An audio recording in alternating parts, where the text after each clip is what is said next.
This is our league, and this is your league. From the 55-yard line on CFL America Radio and the Sports History Network. Stand by, 15 seconds to air. Stand by all cameras and videotape. Ready with your opening graphics. Stand by, Howard. Here we come, Frank. Ready, Don. Stand by audio, your opening music, and roll tape. Take tape.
In 1997, the Denver Broncos erased years of Super Bowl frustration. The Broncos' stunning upset of the Packers in Super Bowl XXXIII gave Denver its first world championship. The feeling of Super Bowl XXXII, getting that monkey off the Denver organization's back, that was complete euphoria. I mean, I've never felt anything like it. This one's for John. Quarterback John Elway had finally won a championship in his 15th season. The question was now whether Elway would come back for a 16th year to defend the title. At that point in time, I really thought he would not come back because you can kind of sense that if he can get a championship, that's what he was playing the game for. And once he got that, then there was nothing else for him to try to achieve. Man, I thought this was just a picture or something. Me and him, we were the last ones in the locker room. I remember me and him standing side by side and laughing like, "Bud, we did it. We're the world champs." And I said, "Okay, that's fine and good. We are world champs, so what you gonna do?" He's like, "Keep it on the wraps. I'm coming back." If Elway was certain about his future that night, he began to waver during the offseason. He spent the next few months with family and friends away from the game. By mid-May, he was still undecided whether he would play in 1998. I'm really more tired of talking about it than anything, and so, I mean, I'd like to get a decision made, and you know, that'll, I don't want, it's the biggest decision of my life, so I'm not going to rush it. On June 1st, Elway finally announced he would come back at the age of 38. Everybody keeps congratulating me for coming back. The thing is, I never left. The bottom line is, I'm coming back so we can win, and that's the only reason you play the game is to win. Elway would have a great chance to win in 1998. The Broncos returned 19 of 22 starters from their 1997 championship team, including number 84 Pro Bowl tight end Shannon Sharp, and the most valuable player of Super Bowl XXXII, running back Terrell Davis. Entering their 1998 training camp, the Broncos had their sights set on nothing short of a Super Bowl repeat. Guys were so focused because we knew there are a lot of teams that's won one in a row. In order for you to start to be special, you got to win two. We wanted to be special. We thought we were special. We knew we were special. Everything, man. Full speed. Head coach Mike Shanahan wouldn't let his team get comfortable as defending champions. We got a standard we do around here. You guys want to be a 500 football team? That's the way we're going right now. You guys got to pick it up. We won the championship. That was last year. I think we recognize that we don't live in the past, and it's a totally different challenge for us this year to come in there and play well. Once you win that trophy, there is nothing else. I told the guys, look, if you do not hold that trophy up at the end of the year, if that confetti does not fall down on your head and they're playing We Are the Champions in the background, your season is a failure. And if you look at it any other way, you're sadly mistaken.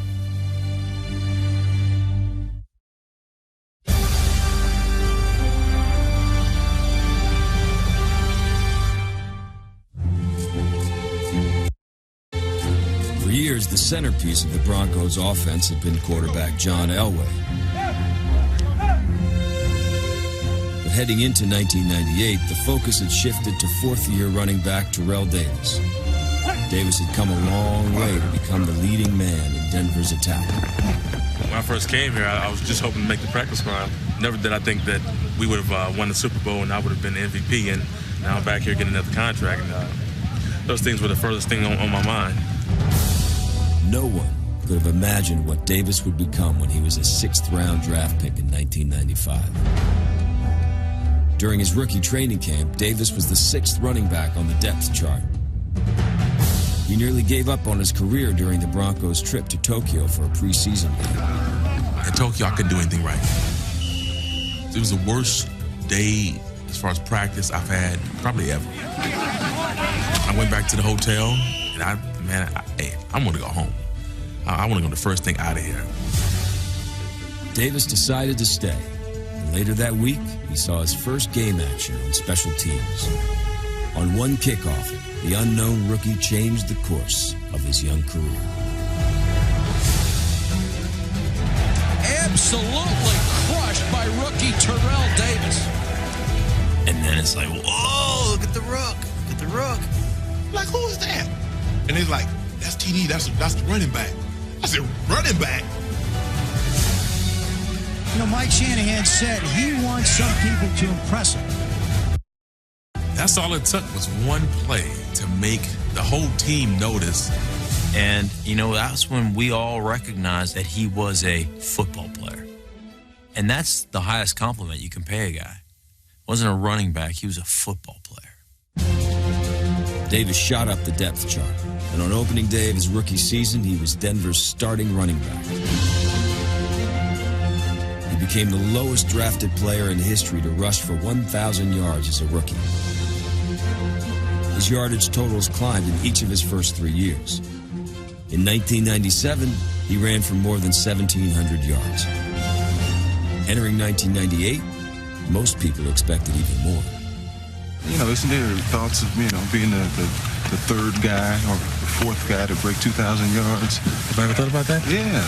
Who knew? 2,000 yards. I mean, seriously, no running back goes into a season thinking about 2,000 yards because it's so far-fetched. I'm putting that sort of pressure on you because I want to see you do it. Of course, I want to see you do it. Why not? You're not only I got pressure now. When the 1998 season began, it was quickly apparent this would be a special year for Davis. In Week 2 against Dallas, he raced to more than 100 yards in the first quarter. Now, left side. Here we go. 40. Midfield. It's a foot race. 40. 35. 30. 25. 20. 15. 10. 5. Touchdown! On consecutive carries, Davis scored on runs of 63 and 59 yards.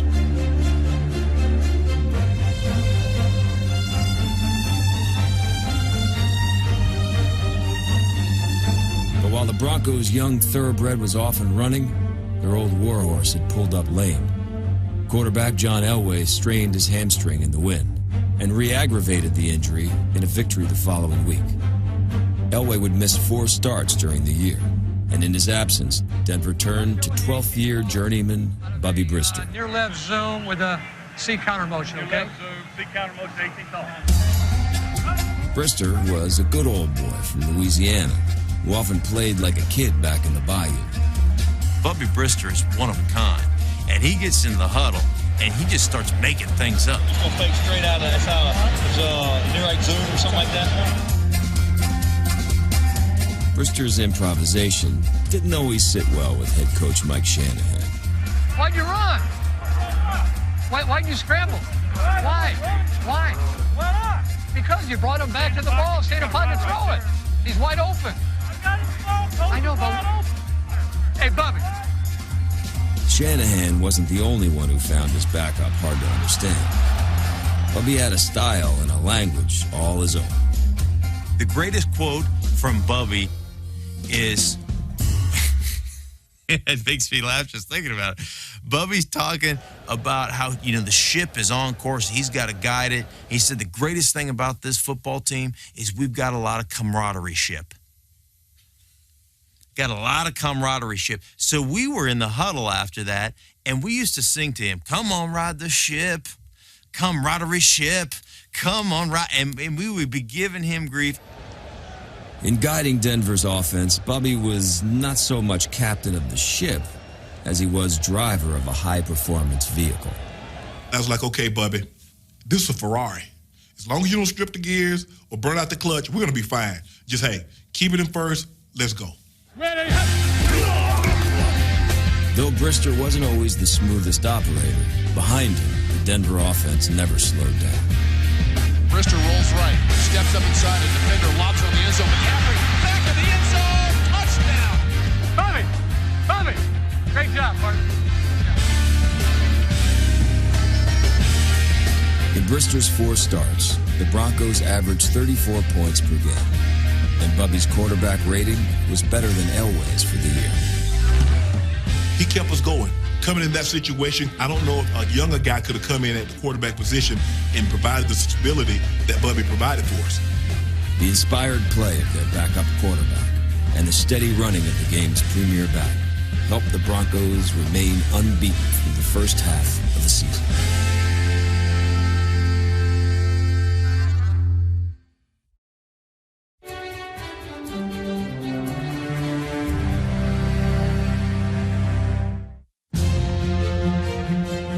Most championship teams are built with high-round draft choices.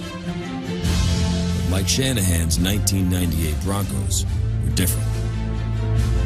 Quarterback John Elway was the only first-round pick in the Broncos' starting offense. In fact, 8 of Denver's 11 offensive starters were 6th-round picks or lower. Number 80, receiver Rod Smith, was an undrafted free agent. Tight end Shannon Sharp was a 7th-round pick. And number 87, Ed McCaffrey, was one of several Broncos who were cast-offs from other teams. That did play into the guys' minds. The Broncos wanted me here. The other team didn't want me. They don't think I can play. And sometimes all they want is a guy to believe in them. Let's go, Eddie Mac. Mike makes you believe that you're better than you actually are. Let's go, Shannon. Light it up. He always started by saying that.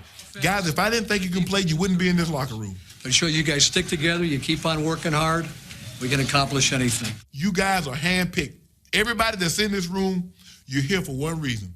I believe that you give us the best chance to win. Every day he said that. And guys started believing that. Because I could look around into the guys' eyes in that room,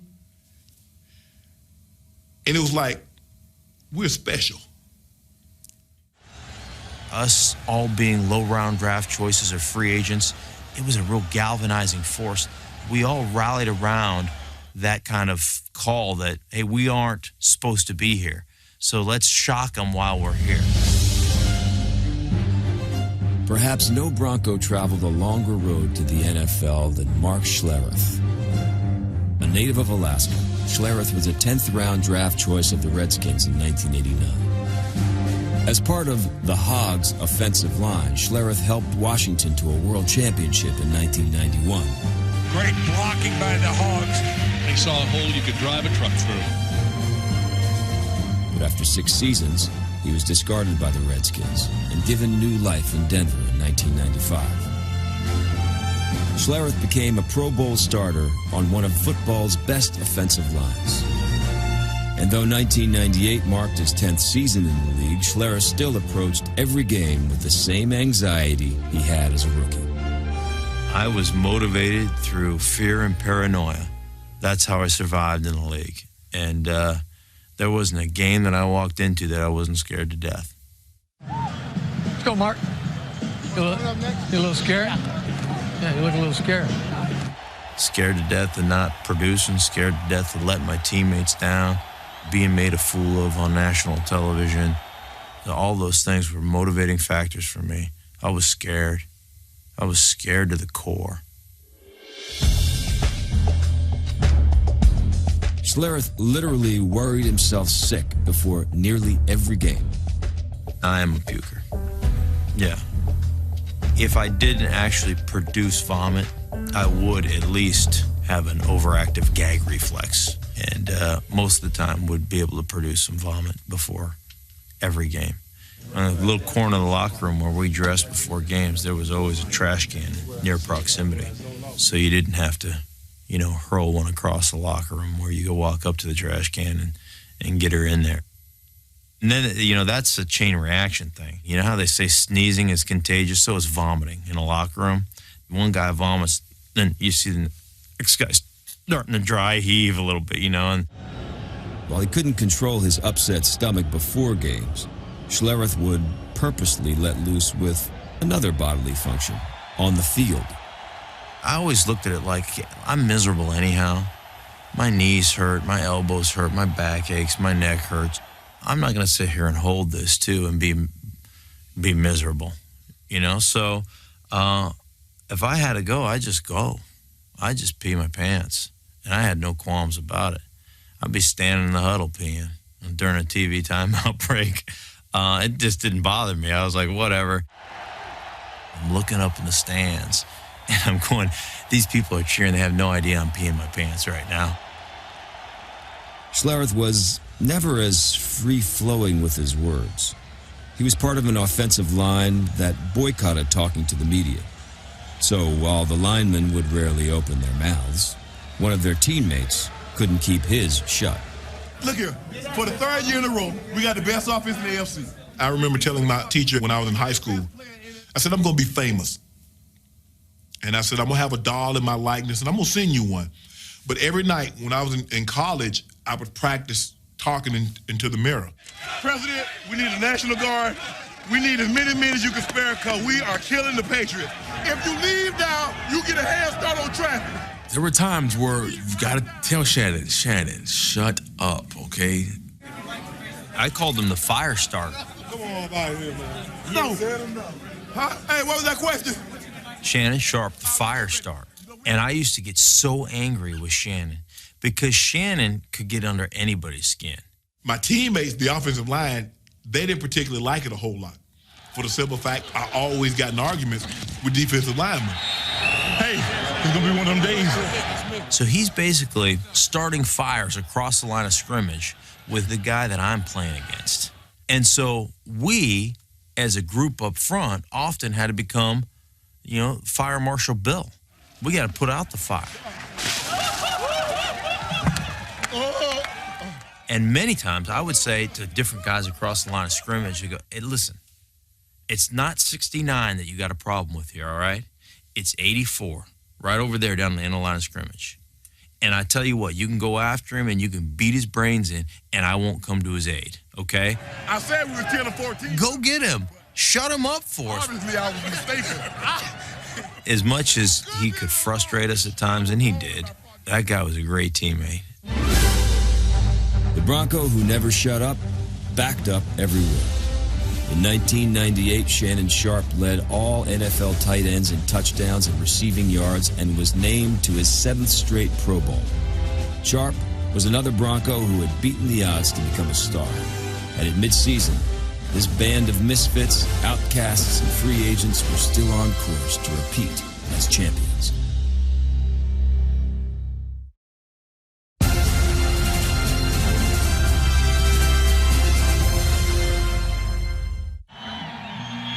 Let's go. We got a chance for a big one. Fox 2 all go. In 1998, the Broncos' offense was better than ever. Quarterback John Elway was back at full strength late in the year, and Denver finished with a team record 501 points, an average of 31 per game. The Broncos' plan was to put their opponents away early. We would script that first 15 plays, and it got to the point where we have got to score on that first drive. Let's knock 7 out right now. Let's put 7 on the board. Let's get 7. Let's get 7. Let's get 7. Just to let that shadow of doubt creep into that opponent that, oh yeah, you know what, we thought we had a plan for him, but we don't really have a plan for him. We just drubbed opponents in the first quarter. We won games in the first quarter. The Broncos outscored opponents 144-54 in the first quarter.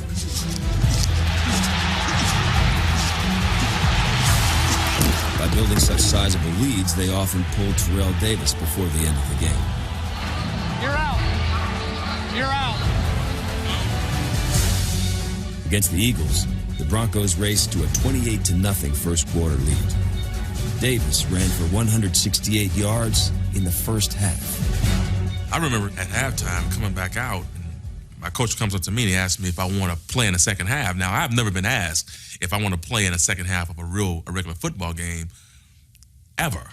You want to win series? No, I'm cool. Huh? Tired? Nah, they just don't take me out. For the rest of the day? Davis sat out nearly 8 quarters, the equivalent of 2 full games during lopsided wins. Yet, he still scored a league-high 23 touchdowns. He became just the 3rd back in history to reach 1,000 yards rushing in the first 7 games of the season, putting him on pace for an even bigger milestone. When he hit 1,000 yards after 7 games, that's when 2,000 became a reality, and that's when 2,000 became something we talked about. Sometimes we're in the meeting, and I'm sitting there, and I have a pencil in my hand. I'm taking notes from the meeting, and all of a sudden I'm jotting down some numbers. Let me do the math. I'm averaging 120 yards a game, and then you figure out, you know what? If I can maintain this average per game, I might break 2,000 yards. Davis continued to pile up yardage, and the Broncos continued to win. After a Monday night victory in Kansas City, Denver was 10-0, and questions arose as to whether the Broncos could produce a perfect season. Every other media session that you have when you got a reporter asking, can you guys go undefeated? What am I supposed to say? No, we can't go undefeated. It's taboo to talk about it. It's kind of a superstition.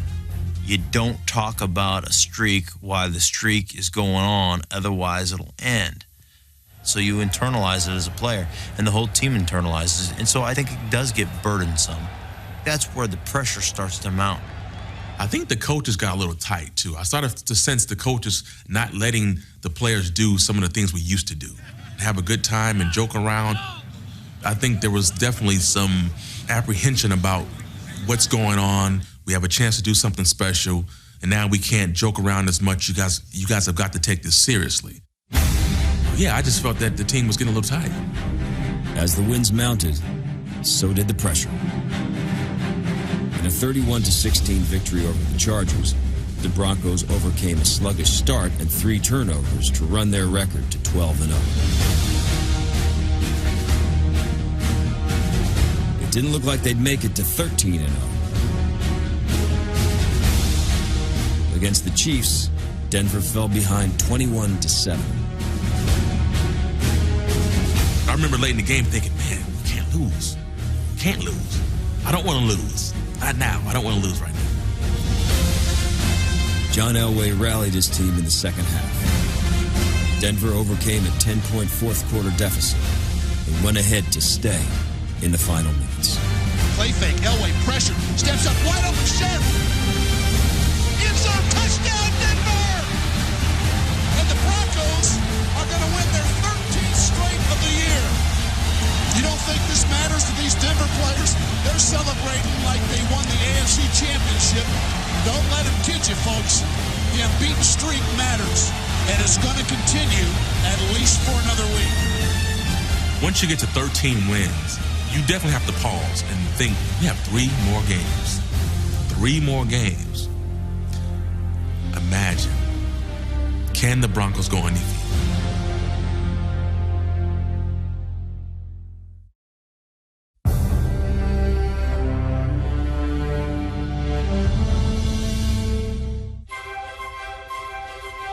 "13 games had come and gone, and the Broncos were still unbeaten. And if they continued to win, they enjoyed the weekly perks that came with it. As long as we won, we got Monday off. We didn't have to come in. So I like that. I like not coming to work. Didn't have to really come to work until Wednesday. There were a lot of things that were coming automatically every week. Every week we would wear hats on Friday. We call it Hat Day. Okay, man, number 1, that's Hat Week. You know, we're simple creatures. We're just simple cavemen. But a little thing like a hat, instead of having to jam that helmet on your head, that was big for us.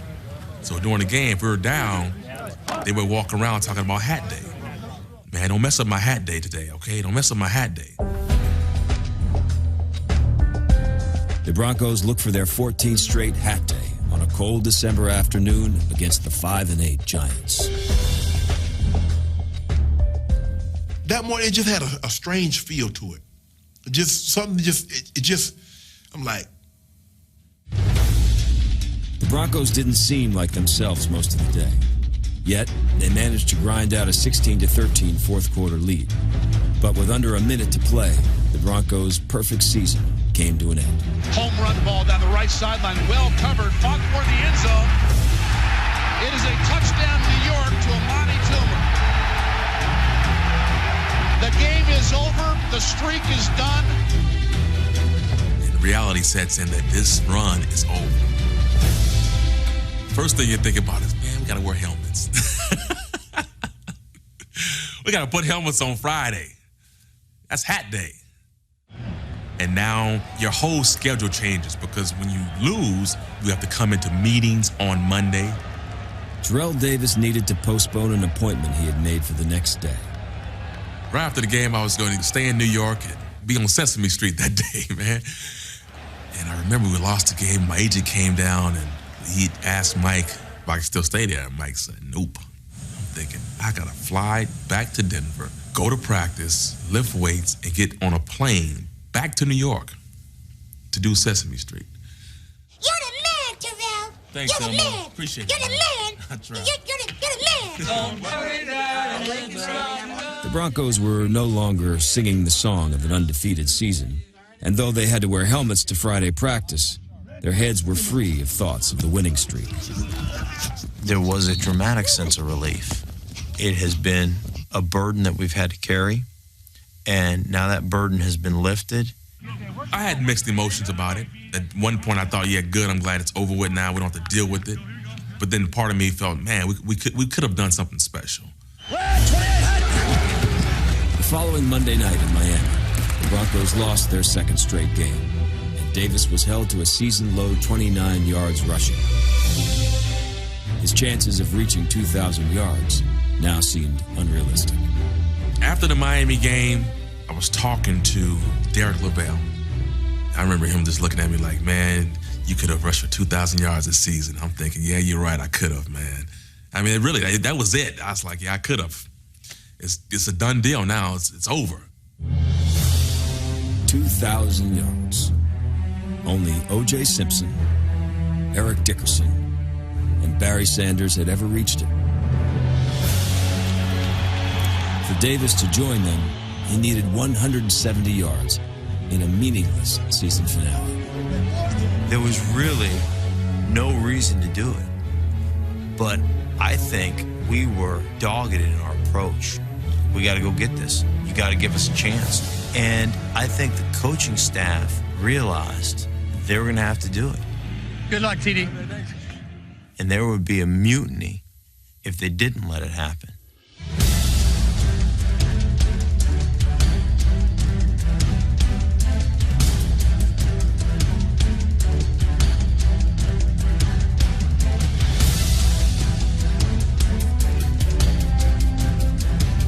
By halftime, Davis had 82 yards. After every run starting in the third quarter, we were shouting to the sideline, how many yards does he need? And then you can see on the scoreboard, because it's up there, okay, TD needs 100 more yards. TD needs 90 more yards.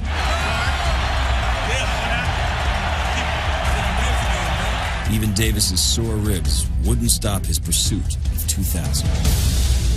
I had no idea how hurt TD was, and frankly, I didn't care. He needed to get 2,000 yards. That's what needed to happen.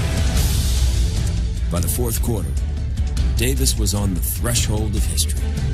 It was palpable. You could taste it. You could feel it right around the corner. The chants, TD, TD, TD. It was like some gladiator type thing, you know? Like I'm sitting there in this arena. He is 7 yards shy of 2,000 yards. Before the ball was snapped, it seemed like time had stopped. I'm thinking about, man, what if I take this all the way to the house? What if I fumble the ball? What if this happens? What's going to happen when I do it? Am I going to get up? Am I going to spike the ball? Am I going to go find my mama? I mean, I'm thinking about all this stuff. He's behind Elway by himself. He takes the handoff, running left. Terrell breaks a tackle. He's got it. There it is. Terrell Davis. He's just become only the fourth player in NFL history to go over 2,000 yards in a single season. I looked at the scoreboard, but just seeing it 2,000 yards, 2,000 yards. Yo, it's like, dang, it happened. That's the first time I had seen the number, the actual 2,000. You see 1,500, 1,900. You see the one for a lot of those stats. You rarely see a 2 for season total. What's special, man?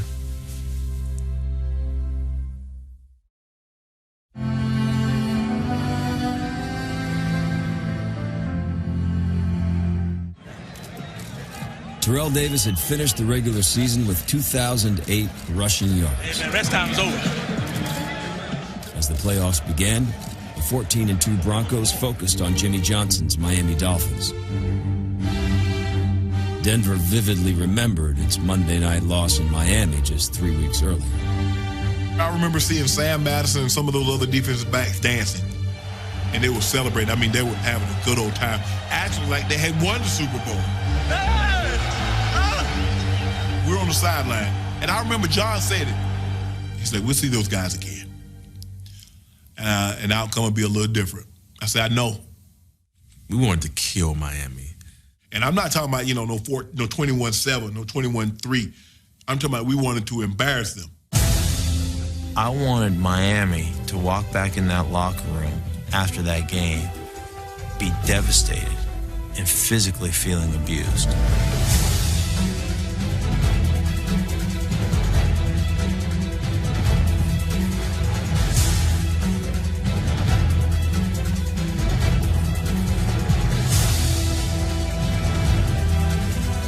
The Broncos accomplished exactly what they set out to do. Behind Terrell Davis's 199 yards rushing, Denver trampled Miami 38-3. Cuts back again, 10-5. He will walk into the end zone. Touchdown, Denver.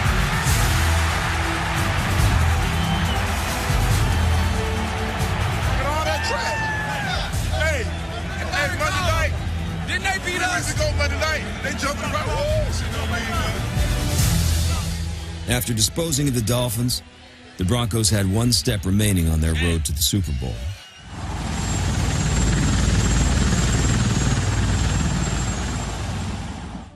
It would be easy for Denver to overlook the Jets.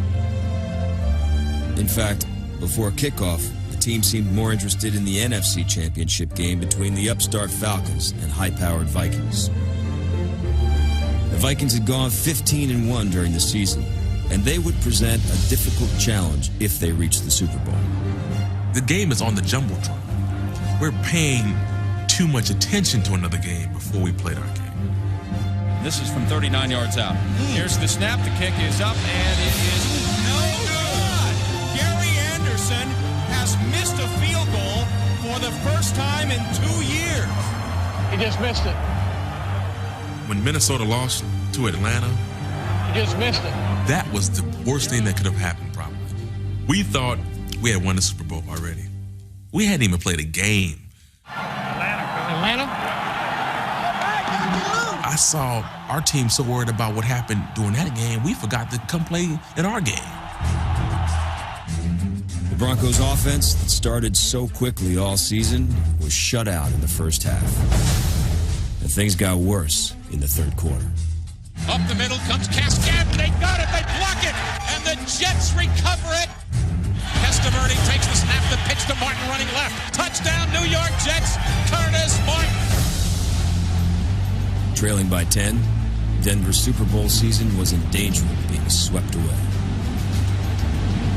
But fittingly, John Elway's final game at Mile High featured one more comeback. Play fake. Elway deep in the pocket. Loads it up. Got McCaffrey wide open. He makes the catch. McCaffrey's inside the 20-yard line.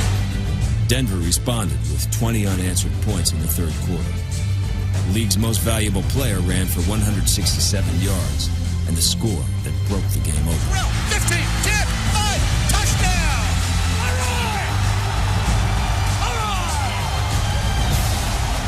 Denver's gutty comeback would be hard to forget, except for Shannon Sharp. The tight end had little memory of the game due to a hit he had taken in the first half. He hit me right in the crown of the head, and I don't remember anything. I don't remember driving to the game. I don't remember pre-game warm-ups. I don't remember anything. Only way I knew TD scored is from looking at it later. What? Sharp's head, he's out. He can't remember the plays. Okay.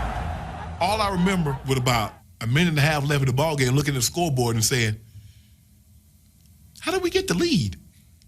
Last time I remember we were down 10-0, and now we're up 23-10. I'm like, how did this happen? And I'm like, what happens if we win this ball game? And Ross Smith say, fool, we going to the Super Bowl. I say, for real? I was like, who scored? All I remember is that the game's over and like, okay, everybody else celebrating, I'm going to celebrate too. Here's the best coach in the NFL, period. Yeah, period. You sure you're going to remember this tomorrow? I'm going to remember the hey. And I remember Mike asking me, do you remember what happened? Nope, but I'm celebrating. We go to the Super Bowl. That's all I need to know.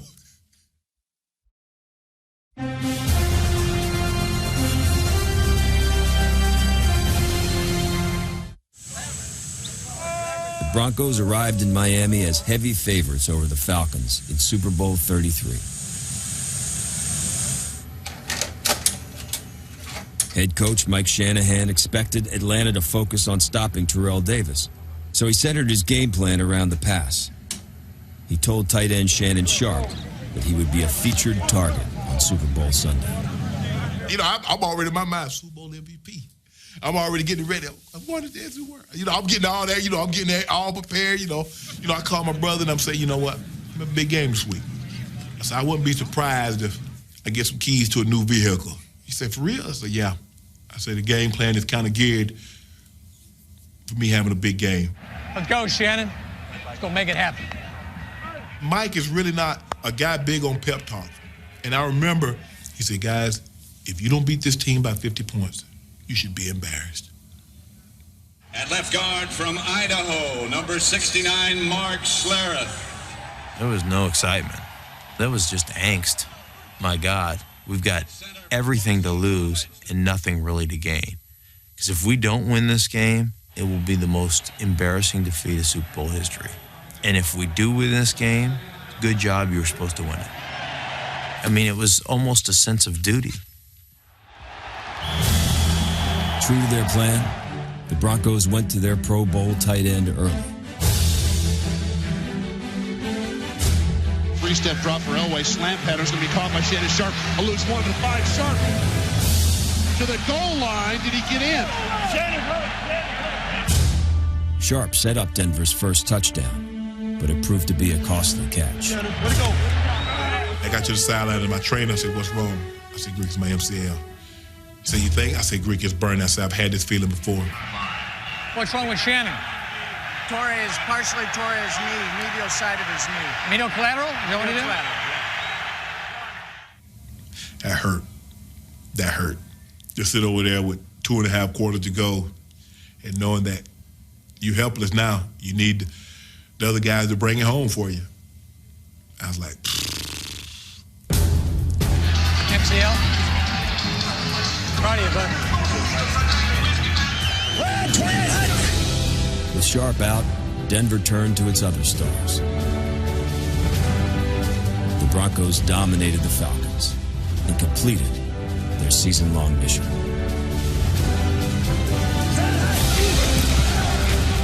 Elway boots and rolls to his right, stops, loads it up, throws down deep the middle of the field.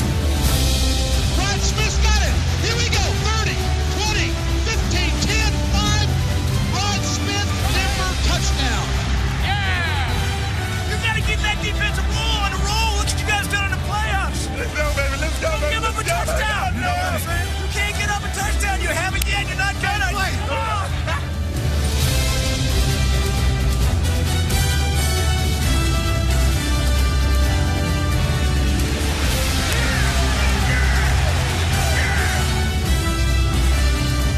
In the fourth quarter, the Broncos put the finishing touches on their second championship.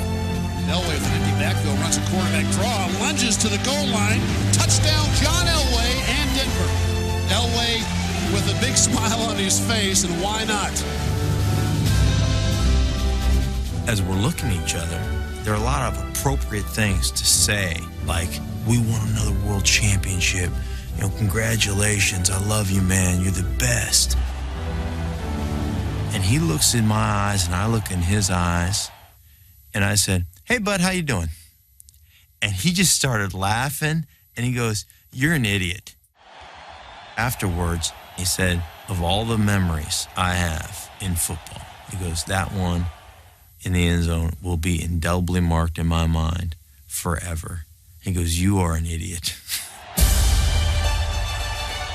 The MVP of Super Bowl XXXIII is John Elway. And Denver will become the 6th franchise in NFL history to win back-to-back Super Bowls. The first title had brought joy. The second had released a different emotion. Relief. Just thank you. Glad that one's over. I remember after Super Bowl XXXII, staying up all night at the party, goofing around. I remember going to the party, Super Bowl XXXIII afterwards, having something to eat and going up to my room, going to bed. Exhausted. Absolutely exhausted. That was the difference. Defending the crown versus chasing the crown. It's a task. It's a monumental task. At the beginning of the season, what did you think? Anything less than being here and being up on this platform was unacceptable. And the same thing goes for 99. 3 months later, the Broncos' legendary quarterback retired. We all graduated from high school. We graduated from college. I'm just graduating from pro football. You know, I've got all these thank yous, and I'm not going to make it through them.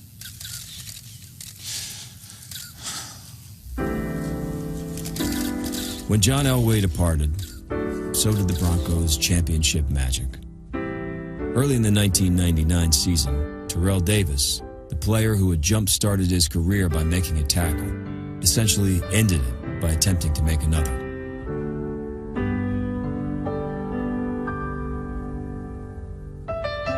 The 26-year-old Davis suffered a season-ending knee injury and never returned to full strength. The man who was once the best player in football was forced to leave the game at the age of 29. I don't have any regrets about what happened. There's nothing out there that I haven't achieved.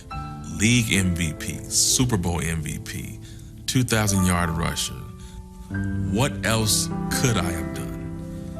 There's not much. I don't look back and say, man, I wish I had went to the Pro Bowl. I wish I had won a Super Bowl. Davis will always have 1998, when he and a band of other low-round picks produced a season for the ages. 98 was history. It's got to be one of the greatest seasons of all time. I had never been a part of anything like that, where we had a chance to really rewrite the record books. what an incredible ride. Gosh, can you believe a bunch of undrafted yahoos like us went on a ride like that? That's special. That's really special.